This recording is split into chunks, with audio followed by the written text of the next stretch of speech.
भर्गो देवस्य धीमहि धियो यो न प्रचोदयात्। भाइयों, अभी आप लोगों से मुझे यही बात करनी थी। कौन सी बात? कि आप अपने घर वालों को सुधारने के लिए प्रयत्न किया कीजिए। आप सब मिलजुल के काम किया कीजिए। घर वालों को ये मत मानिए कि स्त्री आपकी नौकरानी है। उसकी सोई हुई शक्ति को जगाइए, उसको भी योग्य बनाइए, उसको भी इस लायक बनाइए कि आपके काम आ सके, आपके मिशन के काम आ सके, देश के काम आ सके, बच्चों के काम आ सके, बढ़ाने के काम आ सके। इसलिए घर का सब काम मिलजुल के करना चाहिए। और फिर जो स्त्रियों के पास समय बच जाता है, उस बचे हुए समय को बढ़ाने का काम कीजिए। अपने कुटुंब को आप सुख बनाइए। बाहर के लोगों को आप नहीं बना सकते, दुनिया को आप ठीक नहीं कर सकते, तो अपने लोगों में श्रमशीलता की एक बात। हर आदमी आपके घर का ऐसा हो जो परिश्रमशील बने। हर आदमी आपके घर का ऐसा हो जो मितव्ययी बने, किफायतशाल बने। आपके घर का हर आदमी ऐसा होना चाहिए जो शिष्टाचार पसंद करे, एक दूसरे सम्मान बोले। हर आदमी आपका इस तरह का होगा, आपके यहाँ का, जो कि सहकारिता के सिद्धांत को समझता हो, मिलजुल के काम करने की बात समझता हो, अपनी बात अलग नहीं करता हो।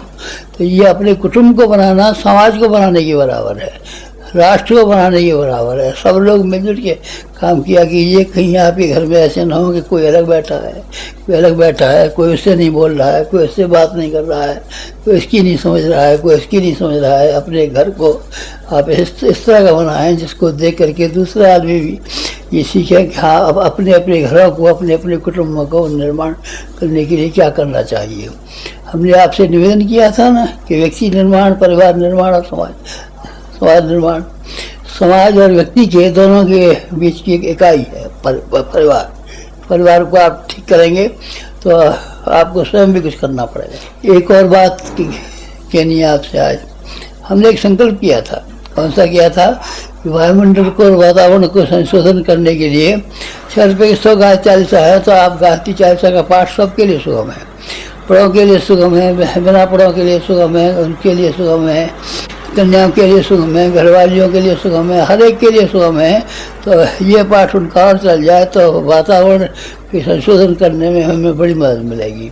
उससे भी वातावरण के बदलने में बड़ी संशोधन मिली है। जो उस समय जो हमने ये अनुष्ठान प्रारंभ किया था, उस समय ये मालूम पड़ा था कि युद्ध अब हुआ कि तब हुआ, मुसीबत अब आई कि तब आई, तो तब मुसीबत बराबर टलती चली जा रही है।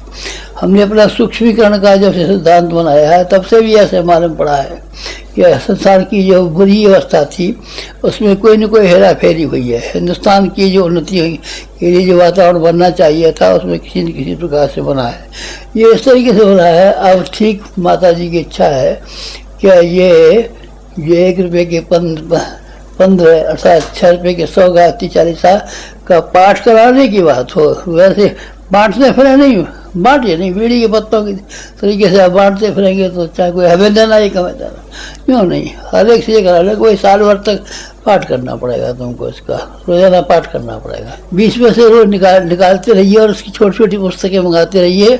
और जो भी आपके मिलने वाले हों, मोहल्ले वाले हों, पढ़े लिखे लोग हों, उनको दे आया कीजिए, ले आया कीजिए, दे आया कीजिए, ले आया कीजिए, दे आया कीजिए, ले आया कीजिए। ये इस तरीके से आप करते रहेंगे तो आप वो काम करते रहेंगे जो कि लाउड स्पीकर ये कर रहा है। ये लाउड स्पीकर हमारे सामने रखा है।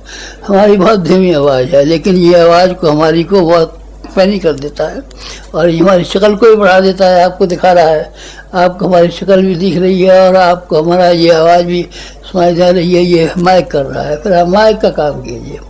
हमारे विचार सामान्य नहीं है, असामान्य है। अपने मुंह प्रशंसा करना तो कोई अच्छी बात नहीं है, लेकिन जिस विचारधारा को हम लेकर के चल रहे हैं वो भगवान की विचारधारा है, वो युग देवता की विचारधारा है, वो महाकाल की विचारधारा है। इस विचारधारा को फैलाने में आप जितना काम कर सकते हो उतना ज़रूर करें, विला पुस्तकालय रखे, 20 पैसे रोज के जो इकट्ठे हो जाया करें, उसके बदले का साहित्य मंगा लिया करें।